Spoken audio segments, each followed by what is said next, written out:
K7 family మెంబర్స్కి నమస్కారం. నేను తోటకూర రఘు.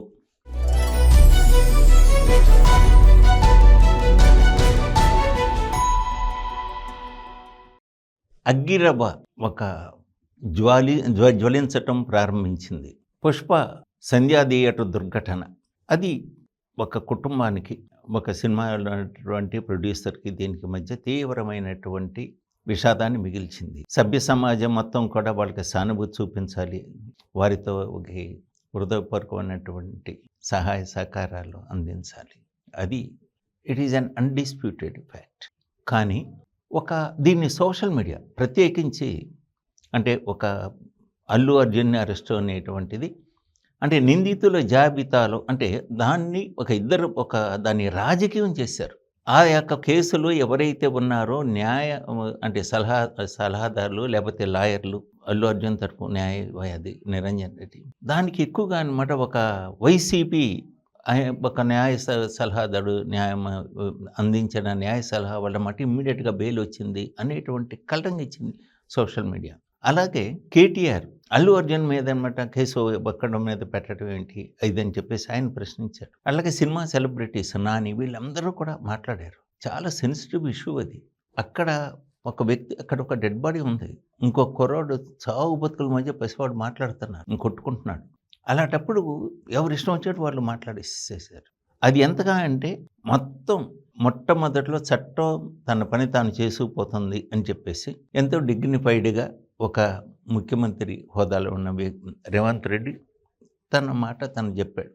అంతటితో ఊరుకోకుండా ఎప్పుడైతే రేవంత్ రెడ్డిని టార్గెట్ చేసి మాట్లాడారో, అలాగే పోలీసులు ఎటువంటి నాకు చెప్పలేదు అది అని చెప్పేశారు.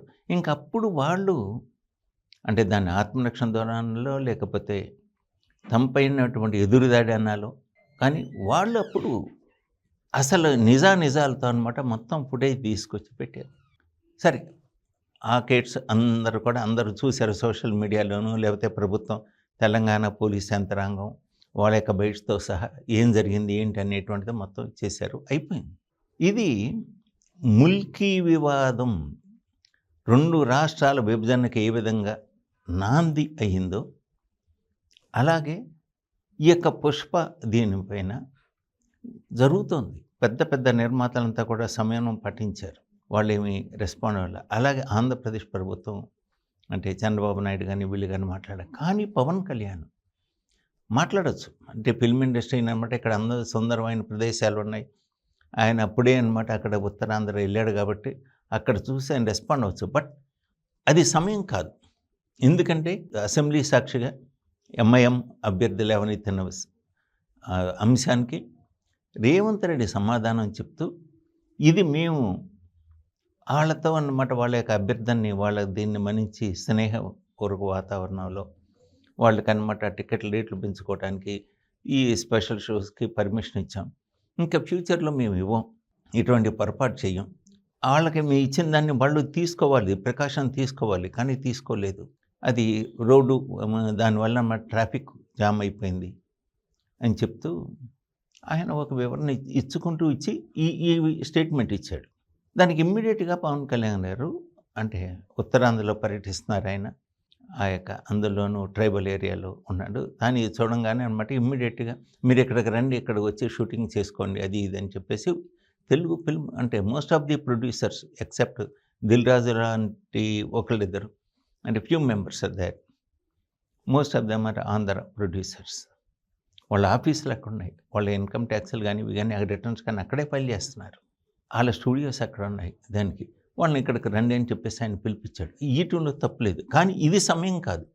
ఎందుకంటే అక్కడ సీఎం అసెంబ్లీలో ఈ స్టేట్మెంట్ ఇవ్వగానే ఇక్కడ ఈయన రెస్పాండ్ అయ్యాడు. అది కొంత వ్యవధి ఇచ్చి ఇంకొక సందర్భంలో ఆయన చెప్తే బాగుండేది అనేటువంటిది. ఇండస్ట్రీ ఇప్పుడు అది ఇదివరకు అన్నమాట ఏపీ సినీ వర్కర్స్, ఏపీ ప్రొడ్యూసర్ కౌన్సిల్, అట్లాగా ఫిల్మ్ దానిలో తెలుగు ఏపీ అలా తెలుగు అయిపోయింది. అది అంటే మనం తెలుగు వాళ్ళం, అది ఆంధ్ర అయినా తెలుగు అయినా సరే, ఆంధ్ర అయినా తెలంగాణ అయినా కూడా తెలుగు అనేటువంటి దాన్ని సౌండ్ చేశారు. ఇదే సందర్భంలో ఇప్పుడు అది ఎంతగా వచ్చింది, ఉస్మానియా యూనివర్సిటీ స్టూడెంట్స్ వాళ్ళు రియాక్ట్ అయ్యారు. రియాక్ట్ అయ్యి అర్జున్ ఇంటి మీద దాడి చేశారు. అయితే ఇక్కడ చెప్పుకోవలసిన విషయం ఏంటంటే ముఖ్యమంత్రిగా ఇమ్మీడియట్‌గా రేవంత్ రెడ్డి స్పందించాడు. అల్లర్లని ఎక్కడా కూడా అనమాట అరికట్టడానికి సత్వర చర్యలు తీసుకున్నాడు. అది అంటే ఒక సీఎంగా మాట రెస్పాండ్ అవ్వాలి లా అండ్ ఆర్డర్‌ని ప్రొటెక్ట్ చేయటం కోసం. అదే సమయంలో కోమటిరెడ్డి వెంకటరెడ్డి అంటే ఐఎన్‌పిఆర్ అంటే ఈ సినిమాటోగ్రఫీ మినిస్టర్ ఆయన ఇంకో మాట అన్నాడు.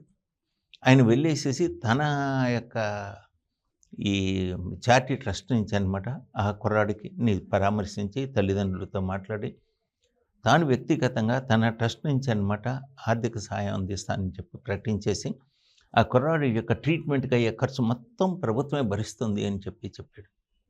అది హుందాగా ఉంది ఆయన ప్రకటన. అది తెలుగు ఫిలిం ప్రొడ్యూసర్స్ కౌన్సిల్ లేకపోతే మూవీ ఆర్టిస్ట్ అసోసియేషన్ కూడా అదే విధంగా స్పందించుంటే గౌరవంగా ఉండేది. ఇంకా సరే అది అయిపోయింది అని కోమటిరెడ్డి వెంకటరెడ్డి గారు ఇంకొక స్టేట్మెంట్ ఇచ్చారు. ఇట్లాగా ఇదంటే స్పెషల్ షోస్ లేకపోతే ఈ యొక్క టికెట్ రేట్ల మీద అనమాట మంత్రి మండలి మేము సమావేశమై ఒక నిర్ణయం తీసుకుంటాం అని చెప్పేసి ఒక మాట అన్నాడు. అంటే అసెంబ్లీలో సీఎం అనమాట ఆ ఆవేశంలో అన్నా కూడా ఆయనకి మాకు పునరాలోచనలో పడ్డారు అనేటువంటిది. అంటే గవర్నమెంట్గా చూసుకుంటే మళ్ళీ గవర్నమెంట్ పునరాలోచనలో పడింది ఏం డెసిషన్ తీసుకోవాలనేది. ఈ సమయంలో ఇండస్ట్రీ పెద్దలు పరిస్థితిని సరిదిద్దాలి. అట్లాగే అంతేగాని ఈలోపు అనమాట ఒక జ్యోతిష్యుడు బయలుదేరుతాడు, ఆడితే చెప్తాడు తీసుకొచ్చేసి అంటే రెచ్చగొట్టడం. ఇప్పుడు ఆయనకి వచ్చింది బెయిల్ తీసుకొచ్చారు, అది బాగానే ఉంది, తీసుకొచ్చేస్తే అని కొద్ది గంటల్లో తెచ్చారు. అది వాళ్ళ లాయర్ యొక్క ఎఫిషియన్సీ ఒప్పుకుందాం. కానీ దానికి అంత పబ్లిసిటీయే. అది ఒక పార్టీ పరంగా పలానా పార్టీ లాయర్ ఏమిటి అని చెప్పేసి అంటే దీనివల్ల ఒక గ్యాప్ పొలిటికల్ కలరింగ్ వస్తుంది. అలాగే సోషల్ మీడియా ఒక పెద్ద మనిషి చెప్తాడు, ఆయన రాగానే మాట వీళ్ళు వచ్చారు అంటే ఈయన వచ్చేటప్పుడు అన్నమాట ఆయన ఇంటి దగ్గరికి వచ్చేటప్పుడు గ్లాస్ డోర్స్ దించుకుంటాడు. ఎందుకంటే అక్కడ కెమెరామెన్ ఉంటారు, వాళ్ళు కనపడాలి కనుక. అలాగే ఇంట్లోంచి బయటికి వెళ్ళేటప్పుడు చూసుకుంటారు. మళ్ళీ ఆయన ఎక్కడికి వెళ్ళాలో ఆ ఇంటి దగ్గర అంటే అక్కడ కెమెరామెన్ ఎందుకుంటారు అంటే వీళ్ళు లీక్ చేశారు కాబట్టి ముందు వెళ్ళి కెమెరామెన్ అక్కడ ఉంటారు ఇదని చెప్పేసి అందుకని చెప్పి ఆయన అక్కడికి వెళ్ళగానే మళ్ళీ గ్లాస్ డోర్ దించుకుంటాడు. ఇదంతా కూడా అంటే ఈ క్రిటికల్ సిచ్యువేషన్లో చావో రేవోలాగా ఉన్న పరిస్థితి ఆ యొక్క హీరో పరంగా కానీ ఆ చైల్డ్ యొక్క ఫ్యామిలీ పరంగా కానీ అటువంటి సిచ్యువేషన్లో మీడియా కూడా కొంత నియంత్రణ పాటిస్తే బాగుంటుంది. మనం కూడా రెచ్చగొట్టే దూరంలో మాట్లాడకూడదు. అది జరిగింది యాక్సిడెంటల్. ఎస్ ఇట్ ఈస్ దే ఇప్పటికే చాలాసార్లు జరిగినాయి. అట్లా అనుకుంటే నువ్వు రామారావు నాగేశ్వరరావు ఇద్దరు జోలి పట్టుకొని రోడ్లంటే తిరిగారు, విరాళాలు సేకరించారు పబ్లిక్లో. అంటే ఆ రోజు పరిస్థితులు వేరు, ఈరోజు పరిస్థితులు వేరు అనుకుందాం. ఏదో ఒకటి దయచేసి అంటే పరిస్థితిని అంటే ఏ సమయంలో ఎంతవరకు మాట్లాడాలో అంతవరకు మాట్లాడటం. అలాగే మీడియా కూడా అనమాట ఒక నియంత్రణ తీసుకోవటం అవసరం. వైషమ్యాలు పెంచితే రేపటి తరానికి మనం జవాబుదారీదారు అవుతాం. ఇటువంటి క్లిష్ట సమయంలో గుర్తుకొచ్చే ఒకే ఒక్కడు మా గురుగారు దాసర్ గారు. ఆయనే ఉంటే అసలు ఈ సమస్యని ఇంతవరకు రానిచ్చేవాళ్ళ. ఇట్లాంటి సమస్యలు ఎన్నో ఎదుర్కొన్నాడు ఆయన ఇండస్ట్రీలో.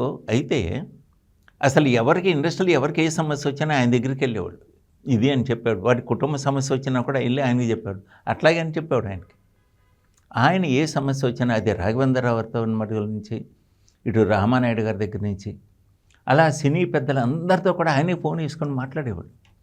అబ్బాయి ఇట్లా ఉంది, ఏం చేద్దాం. ఈయన ఏదైతే అనుకున్నాడో అదే వాళ్ళ నోటెంటే వచ్చేటట్టుగా అనమాట వాళ్ళకి ఎక్స్ప్లెయిన్ చేసేవాడు. ఇది పరిస్థితి, ఇది కాన్సిక్వెన్సెస్, ఇలా జరగబోతోంది అని.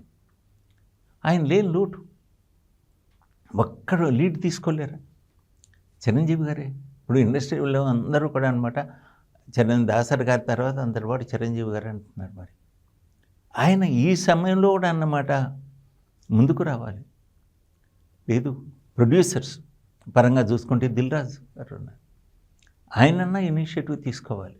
అంటే ఇలాంటి వాళ్ళు ఉండి కూడా అనమాట, ఎవరు ఉండి కూడా అనమాట ఎందుకు అంటీ ముట్టగా ఉంటున్నారో అర్థం కావట్లేదు.